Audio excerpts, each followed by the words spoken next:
Hello दोस्तों, स्वागत है आपका हमारे यूट्यूब चैनल के जीके सीरीज में।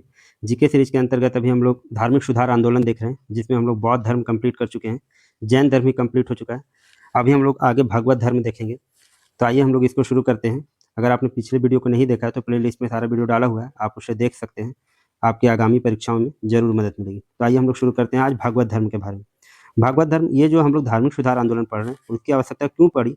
ये हम लोग जानते हैं कि जब हम लोग उत्तर वैदिक काल पढ़ रहे थे, वैदिक धर्म में, वैदिक सभ्यता में उत्तर वैदिक काल पढ़ रहे थे, तो उसमें देख रहे थे हम लोग कि बाद में क्या हुआ था, बहुत कर्मकांड बढ़ गए थे, कर्मकांड वगैरह बहुत ज़्यादा बढ़ गए थे।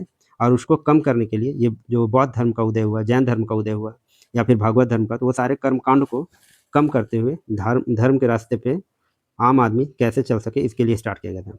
आज हम लोग देखते हैं भागवत धर्म के बारे में। भागवत धर्म के प्रवर्तक कौन थे? सप्तवंशी कृष्ण। वो कृष्ण जो हम लोग जानते हैं, कृष्ण जो थे, वही थे भागवत धर्म के प्रवर्तक, जो वृषण कबीले के थे। और उनका निवास स्थान कहाँ था? मथुरा था। मथुरा निवास स्थान जानते हैं हम लोग। इनके अनुयायियों को भागवत कहते हैं, और इसी आधार पर इस धर्म का नाम क्या पड़ा? भागवत धर्म। भागवत धर्म बोले या इसको वैष्णव धर्म आप बोलिए, दोनों एक ही है। शाल्व धर्म या पंचरात्र धर्म भी कहते हैं इसको। देखिए, यह एक और नाम है। शाल्व धर्म बोलिए या पंचरात्र धर्म बोलिए, या फिर भगवत धर्म बोलिए या वैष्णव धर्म बोलिए, ये सारे भगवत धर्म का ही नाम है। ऐसा क्यों हुआ? क्योंकि कृष्ण का संबंध शाल्व वंश से था, इसलिए इनका शाल्व धर्म भी इसका नाम पड़ा। वैष्णव धर्म के विषय में प्रारंभिक जानकारी हम लोग को कहाँ मिलती है? उपनिषदों से मिलती है। किस उपनिषद से? छांदोग्य उपनिषद में हम लोग पढ़ चुके थे। देवकी पुत्र कृष्ण के रूप में वर्णित थे, वहाँ पे कृष्ण का नाम आया था देवकी पुत्र कृष्ण के रूप में। भगवत संप्रदाय के प्रमुख तत्व क्या है? भक्ति और अहिंसा। भक्ति, भक्ति का अर्थ कैसा है? तो प्रेममय भक्ति, प्रेममय निष्ठा और निवेदन। इसमें कर्मकांड यज्ञ वगैरह को महत्व नहीं दिया गया भगवत संप्रदाय में। इसमें क्या थे? भक्ति और अहिंसा को महत्व दिया गया। प्रेममय भक्ति करना है, ज़्यादा दिखावा नहीं करना है। जबकि अहिंसा अर्थ किसी जीव का वध न करना था। ये भगवत धर्म का मूल उद्देश्य था। वैष्णव धर्म में ईश्वर को प्राप्त करने के लिए सर्वाधिक महत्व किसको दिया गया? भक्ति। और भक्ति कैसी? तो प्रेममय भक्ति, करुणामय भक्ति, निवेदन करना है, यज्ञ वगैरह करने की आवश्यकता नहीं थी। छांदोग्य उपनिषद में सर्वप्रथम कृष्ण को देवकी पुत्र के रूप में कहा गया था, और उनको घोर अंगरीष का शिष्य बनाया गया था। ये घोर अंगरीष कौन थे? ये ऋषि थे घोर अंगरीष। इनके शिष्य बताए गए थे छांदोग्य उपनिषद में कृष्ण।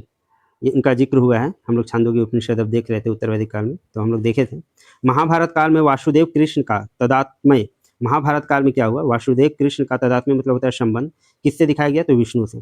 कृष्ण जो थे वो विष्णु के जो 10 अवतार हैं उनमें से ही एक थे, ऐसा बताया गया है महाभारत काल में, स्थापित किया गया। महाभारत में इनका एक और नाम मिलता है, वो नाम क्या है? गोविंद, गोविंद नाम। तो भगवत धर्म में मेन जो है भगवान विष्णु और कृष्ण।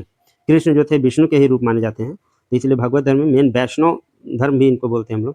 जैन परंपरा के अनुसार वासुदेव कृष्ण, जो वासुदेव कृष्ण थे महाभारत काल वाले, वो क्या है? वो तीर्थंकर अरिष्टनेमी के समकालीन थे। किसके समकालीन थे? अरिष्टनेमी। 22वें तीर्थंकर हम लोग पढ़े हैं पिछले क्लास में जैन धर्म के बारे में। तो 22वें तीर्थंकर जो थे अरिष्टनेमी, इनके समकालीन थे। आप लोग को कमेंट बॉक्स में बताना है कि इनका प्रतीक चिन्ह क्या था। अगर आप वीडियो ध्यान से देख रहे हैं तो आप इसका बताइए प्रतीक चिन्ह क्या था। विष्णु का सर्वप्रथम उल्लेख ऋग्वेद में विष्णु का सर्वप्रथम उल्लेख मिलता है। ये क्वेश्चन बहुत बार पूछा भी गया है कि विष्णु का सर्वप्रथम उल्लेख कहाँ मिलता है? तो ऋग्वेद में प्राप्त होता है। तदनुसार इसे वामन अवतार के बारे में हम लोग अभी देखे थे। 3 पग में समस्त लोकों को नाप लिया था। ऐसा माना जाता है कि वामन अवतार में विष्णु जो थे वो 3 पग में, मतलब 3 कदम में ही पूरे लोक को नाप लिए थे। मतलब पृथ्वी, आकाश, ये पूरे लोक को नाप लिए थे, तीनों लोक को ये नाप लिए थे। ये हम लोग देखेंगे वामन अवतार अभी आगे डिटेल से। विष्णु के 10 अवतारों का उल्लेख मत्स्य पुराण में बहुत बार ये क्वेश्चन पूछा गया, बहुत इंपॉर्टेंट है आप लोग के लिए, ये एग्जाम में बहुत बार पूछा गया है। 10 अवतारों का उल्लेख किसमें है? तो मत्स्य पुराण में है। ये 10 अवतार कौन कौन है? तो मत्स्य है सबसे पहला, देखिए याद रखिएगा, मत्स्य पुराण में है, और सबसे पहला अवतार भी इनका मत्स्य है। ये 10 अवतार कौन कौन थे? मत्स्य थे, कूर्म थे, वराह थे, वराह, शुक्र, नरसिंह थे, वामन थे, परशुराम, बृहस्पति भी बोलते हैं, राम थे, बलराम, कृष्ण, बुध और कल्कि। देखिए कृष्ण जो है ये विष्णु के ही रूप हैं। 10 अवतार में ये मत्स्य पुराण में वर्णन है। भारत के दक्षिण भारत के तमिल भूमि में भागवत आंदोलन जो अभी हम लोग पढ़ रहे हैं का प्रसार क्या कौन किए थे? 12 अलवारों द्वारा किया गया। अलवार क्या होते हैं? कि दक्षिण भारत के लोग जो वैष्णव संप्रदाय से जुड़े हुए थे, अलवार किनको बोलते हैं? दक्षिण भारत के लोग जो वैष्णव धर्म को मानते थे, वैष्णव संप्रदाय से जुड़े हुए थे, उनको हम लोग क्या बोलते हैं? अलवार बोलते हैं। और एक और होते हैं नयनार। क्या होते हैं? नयनार एक होते हैं नयनार। ये क्या होते हैं? ये नयनार जो थे ये शैव के उपासक थे। किसको मानते थे? शिव को। जो शिव को मानते थे दक्षिण भारत के लोग, उनको नयनार बोला जाता था। और जो वैष्णव धर्म को मानते थे उनको हम लोग क्या बोलते थे? तो उनको बोलते थे अलवार बोलते थे। ये ध्यान रखेंगे। आगे हम लोग देखते हैं, जिसमें 12 अलवारों द्वारा किया गया, जिसमें एकमात्र महिला अलवार थी उनका नाम था अंडाल या कोदई। क्या नाम था इनका? नाम था अंडाल या कोदई नाम था इनका। जो ये 12 अलवार थे उनमें एकमात्र महिला थी। ये बहुत इंपॉर्टेंट आप लोग के लिए हो जाता है, एकमात्र महिला थी इसलिए इनका नाम आप लोग को याद रखना पड़ेगा, आंडाल या फिर कोदई नाम था इनका। मेगास्थनीज ने अपनी इंडिका में शूरसेन मथुरा के लोगों को कृष्ण का उपासक होना बताया। मेगास्थनीज इंडिका किनके द्वारा लिखे गए? मेगास्थनीज के द्वारा। हालांकि इसके आगे भी हम लोग पढ़ेंगे, लेकिन अभी मिल गया तो आप याद रखेंगे, बहुत इंपॉर्टेंट क्वेश्चन है, बहुत बार एग्जाम में पूछा गया। जितना आप लोग एग्जाम दिए होंगे पता होगा आप लोग को। इंडिका बहुत बार पूछा जाता है। इंडिका कितने लिखे? मेगास्थनीज। शूरसेन मथुरा के लोगों को क्या बताए हैं कि शूरसेन मथुरा के लोगों को कृष्ण का उपासक होना बताया था। कृष्ण का संबंध भी हम लोग देखे थे अभी फर्स्ट ही, जब देखते हैं मथुरा से था, तो मथुरा के लोगों को कृष्ण का उपासक होना बताया तथा कृष्ण को हेराक्लीज, कृष्ण का रूपांतरण कहा है। क्या बोला है? कृष्ण को कृष्ण का रूपांतरण हेराक्लीज कहा है। किस पुस्तक में? इंडिका में। किसने कहा? मेगास्थनीज ने कहा। आगे देखते हैं, गुप्त काल में भी वैष्णव धर्म की उत्कर्ष पर था। वैष्णव धर्म सबसे ज्यादा उत्कर्ष पे कब था? तो गुप्त काल में ही था। गुप्त शासक परम भागवत नामक उपाधि धारण करते थे। परम भागवत धारक उपाधि धारण करते थे। विष्णु का वाहन गरुड़ गुप्त शासकों का राज चिन्ह था। देखिए, विष्णु का वाहन गरुड़ को गुप्त शासक जो थे अपना राज चिन्ह रखे थे। मतलब यहाँ पे वैष्णव धर्म जो था वो बहुत चरम पे था, बहुत प्रफुल्लित था। कहाँ पे? गुप्त काल में। और ये गुप्त शासक परम भागवत की उपाधि धारण करते थे। और विष्णु का जो वाहन है गरुड़, उनको वो गुप्त शासकों का राज की चिन्ह बना के रखे हुए थे। हम लोग देखते हैं श्री कृष्ण के बारे में। श्री कृष्ण से माता पिता का नाम है इनका, माता का नाम देवकी था, पिता का नाम वसुदेव था। पालन करता माता पिता कौन थे? पालन करता माता पिता यशोदा थे और नंद थे। यशोदा और नंद। नंद का पुत्र जो है यशोदा और नंद थे। नंद और यशोदा इनके अपने माता पिता नहीं थे, ये पालन करता माता पिता थे। देवकी पुत्र बोला गया था। देखिए यहाँ देवकी नाम आया, देवकी के पुत्र थे, माता इनकी देवकी थी और वासुदेव इनके पिता थे। पालन करता यशोदा और नंद थे।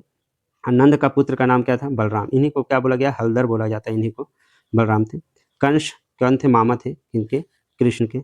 जरासंध कौन थे? तो मामा का ससुर थे जरासंध। संदीपनी व उपमन्यु कौन थे? ये गुरु थे कृष्ण के।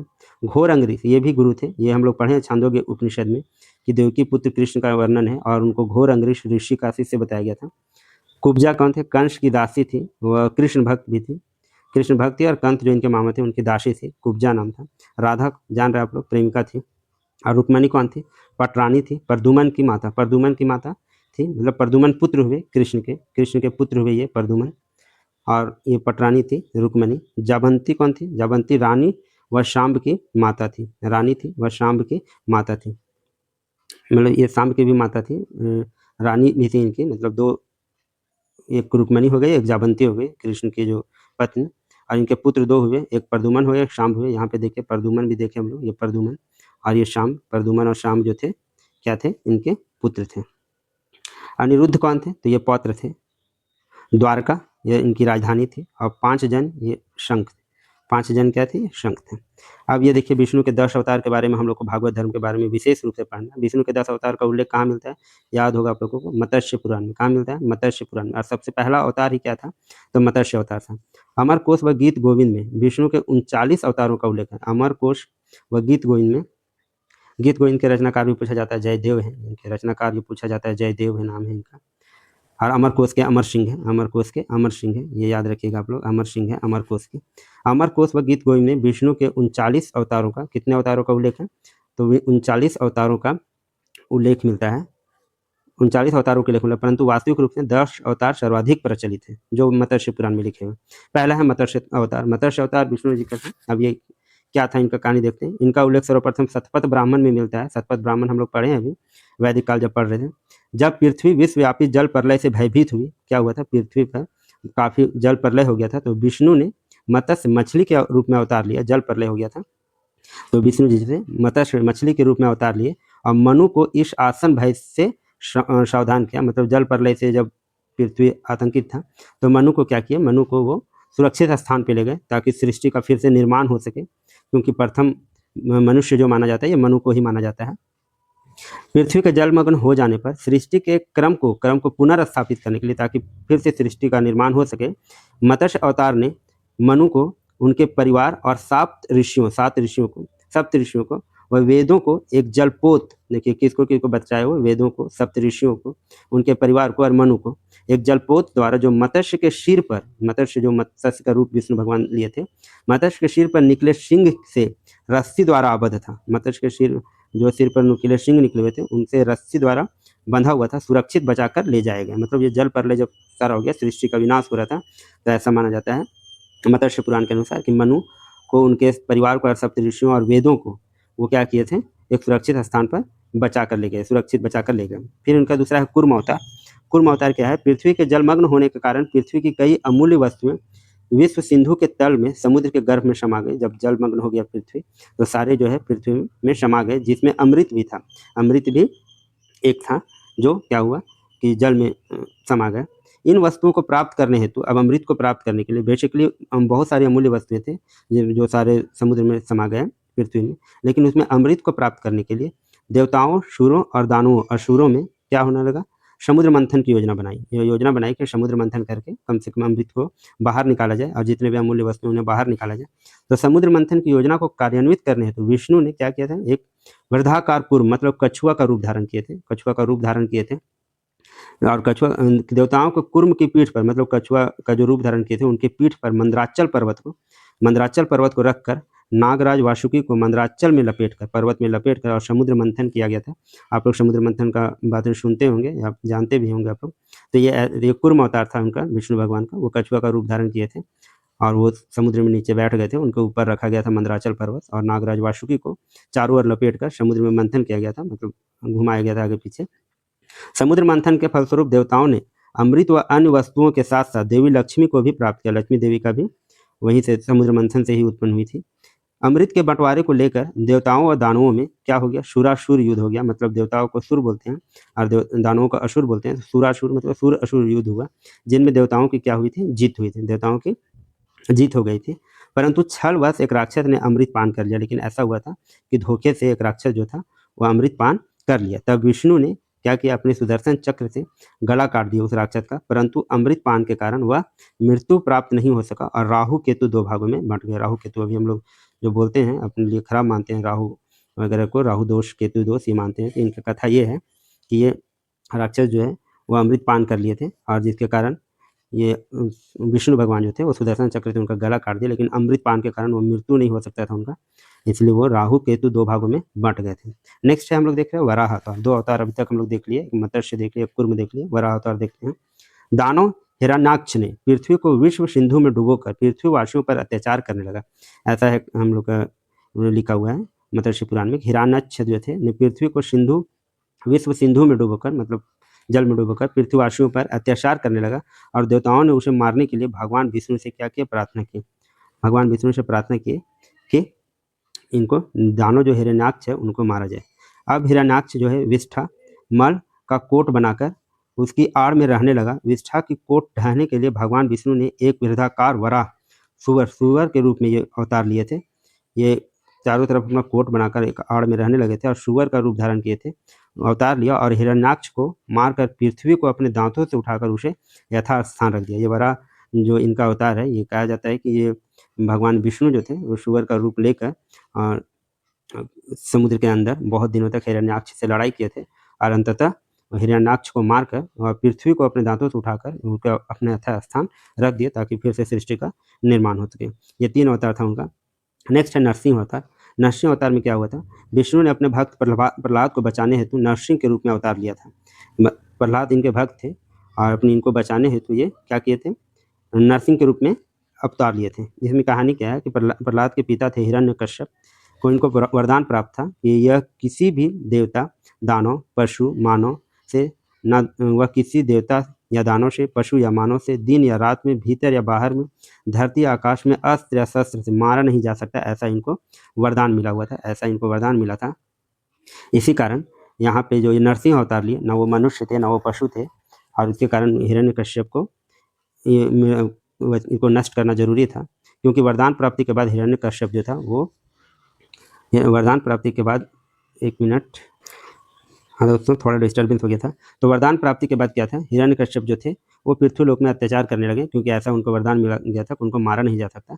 तो भगवान विष्णु जो थे वो नरसिंह अर्थात नर का शरीर और सिंह का मुख कैसा लिए थे, नर का मतलब मनुष्य का शरीर था और सिंह का मुख था, धारण करके प्रकट हो गए और उन्हें संध्या समय में अपनी जांघों पर, देखिए इनको क्या बोला गया था, दिन में रात में कभी नहीं मारा जा सकता, तो उनको संध्या समय पे मनुष्य या पशु कोई नहीं मार सकता, इसलिए वो नरसिंह अवतार लिए थे। अपनी जांघों पर रखे थे, वहाँ भीतर बाहर धरती आकाश कहीं नहीं मारा जा सकता था।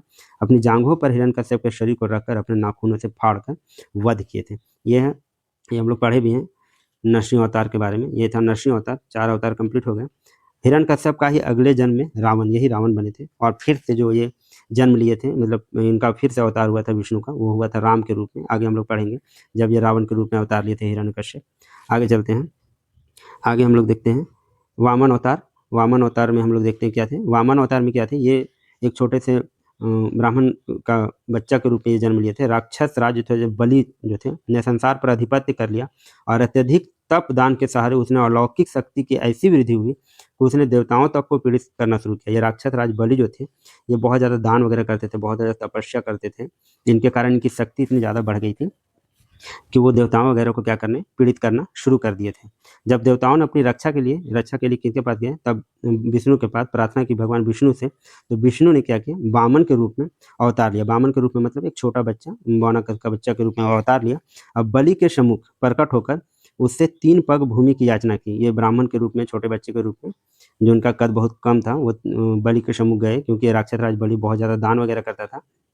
तो उनके सामने गए और बोले कि मुझे 3 पग भूमि की याचना की, मतलब 3 पग, 3 कदम अगर मैं चलूँगा तो उतना भूमि मुझे चाहिए। तो वो दानी था ही। बलि द्वारा दान की याचना स्वीकार करने पर वामन जो थे, वो बहुत बौने कद के थे, ने अपना विशाल रूप धारण कर लिया और पहले पग में पृथ्वी को नाप दिए। पूरा पृथ्वी खत्म हो गया था पहले पैर में, पहले कदम में। दूसरे कदम में पूरा आकाश, और तीसरे कदम में जब पूरा खत्म हो गया, ना पृथ्वी बचा ना आकाश, तो महाबली के पूरे शरीर को मापकर उसे पाताल लोक भेज दिया। मतलब तीसरे कदम के लिए जब कुछ नहीं बचा, तो महाबली जो राक्षस राज था, वो अपना शरीर ही आगे कर दिया, क्योंकि ये उनको दे चुका था ये वचन कि हाँ 3 कदम में जितना भी होगा आप रख सकते हैं। तो ये दानी था, इसलिए पूरा अपना शरीर आगे कर दिया, शरीर को माप कर उसे पाताल लोक भेज दिया। विष्णु के 3 पग के बारे में ऋग्वेद में भी चर्चा किया गया है। द्वापर युग में कंस द्वारा मारे गए 6 पुत्र मृत्यु के पश्चात बलि के पास आए थे, इनको पाताल लोक भेज दिया गया था। तो द्वापर युग में कंस द्वारा मारे गए जो 6 पुत्र थे, वो मृत्यु के पश्चात बलि के पास आए थे, जिन्हें आगे कृष्ण ने क्या कर दिया, मुक्त कर दिया था पाताल लोक से। नेक्स्ट है परशुराम अवतार। हम लोग 5 अवतार अभी तक पढ़ चुके हैं। आगे देखते हैं, विष्णु में मानव रूप में जमदग्नि नामक ब्राह्मण के पुत्र से परशुराम के रूप में अवतार लिए। ये परशुराम के रूप में अवतार लिए। वे पराक्रमी किंतु क्रोधी स्वभाव के थे। ये विष्णु ने जो मानव रूप में जन्म लिए, जमदग्नि नामक ब्राह्मण से लिए थे जन्म, परशुराम के रूप में। ये कैसे थे, पराक्रमी और किंतु क्रोधी स्वभाव के थे। परशुराम ने कार्तवीर्य नामक क्षत्रिय राजा की हत्या इसलिए कर दी।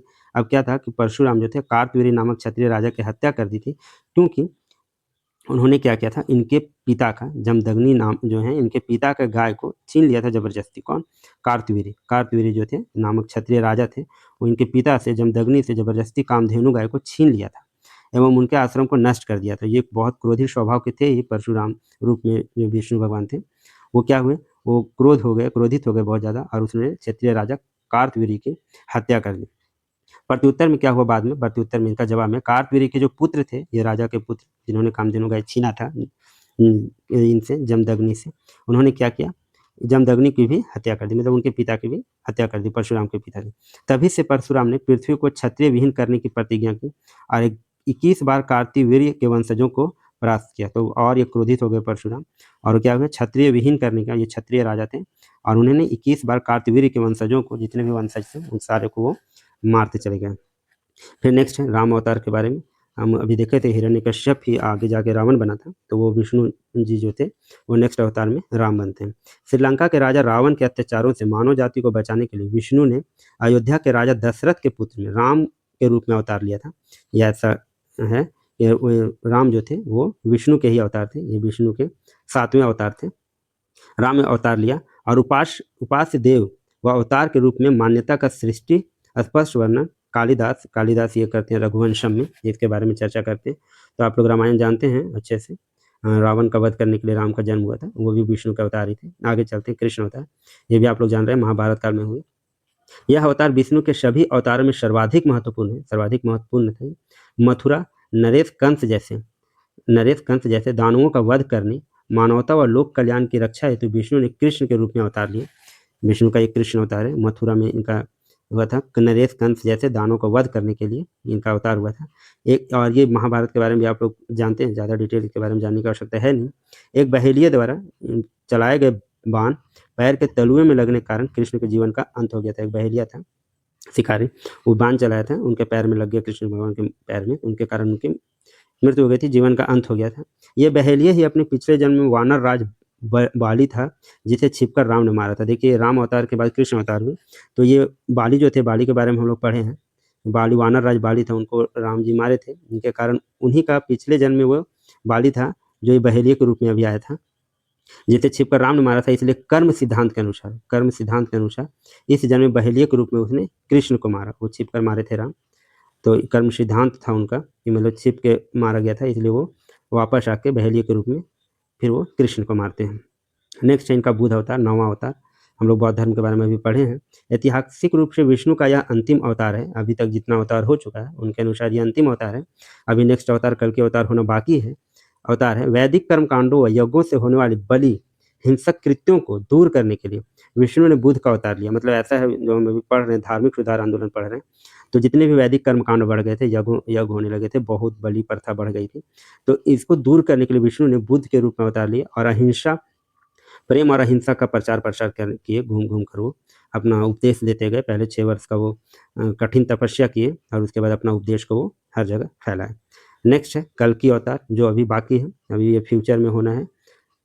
मत्स्य पुराण के अनुसार अगर सारे सही हैं तो ये भी तो सही होना ही है। कल्कि अवतार का होना अभी शेष है। कलयुग के अंतिम चरण में विष्णु मानव रूप में श्वेत अश्व पर क्या होंगे, ये कलयुग का जब अंतिम चरण आएगा तो क्या होंगे, विष्णु मानव रूप में आएंगे और श्वेत अश्व पर, सफेद घोड़े पर सवार, प्रज्वलित खड़ग हाथ में लिए अवतार लेंगे और कलयुग के अंत का नए युग की स्थापना करेंगे विष्णु पुराण के अनुसार। तो अभी उनका इंतजार है हम लोगों को। विष्णु के इन अवतारों को जीव विकास कर्मानुसार भी बताया गया है। ये 10 अवतार अभी हम लोग पढ़े, आई थिंक आप लोगों को जरूर कुछ जानने को मिला होगा। अभी देखिए अब क्या है, ये जो इनके अवतार हैं वो जीव विकास का कर्मानुसार जो जैव विकास हुआ है उनका भी एक तरह से प्रदर्शन है। कैसे देख लेते हैं। सतयुग में ये मत्स्य अवतार सतयुग में ही लिए थे, तो पहले जलीय जीव आए थे, मछली, फिर कुर्म, कछुआ, स्थल जल में रहने वाला, पहले जल में रहने वाले जीव आए, फिर स्थल और जल में रहने वाले जीव आए, ये जैव विकास को दिखा रहे हैं। वराह अवतार फिर सुअर के रूप में आए जो स्थल के पशु थे, फिर नरसिंह अवतार आए जो अर्धमानव थे, पशु और मानव के बीच का जीव था, पशु और मानव के बीच का जीव। तो अभी भी जो हम लोग पहले आदि मानव के बारे में पढ़ते हैं तो पशु मानव के बीच का ही वो थे, वो शिकार भी करते थे, पेड़ पे भी रहते थे, हालांकि इनका अर्धमानव थे, शरीर इनका मनुष्य का था और जो माथा था, सर था, वो सिंह का था। ये हो गया सतयुग में। वामन अवतार लिए ये त्रेता युग में, जो बौना लघु रूप मतलब छोटा मानव का वो दिखाए थे जैव विकास के क्रम में। फिर परशुराम अवतार लिए, परशु मतलब होता है फारसा, कुल्हाड़ी रखते थे वाले, राम अस्त्र प्रयोक्ता मानव, ये क्या करते थे, तो ये शस्त्र प्रयोग करने वाले मानव के रूप में ये दिखाते हैं। फिर राम अवतार लिए, राम समुदाय में रहने वाला मानव, ये एक अच्छा छवि बनाए पूरे समाज में राम अवतार के रूप में। काफ़ी चीज़ें सीखने को मिलती है राम जी से।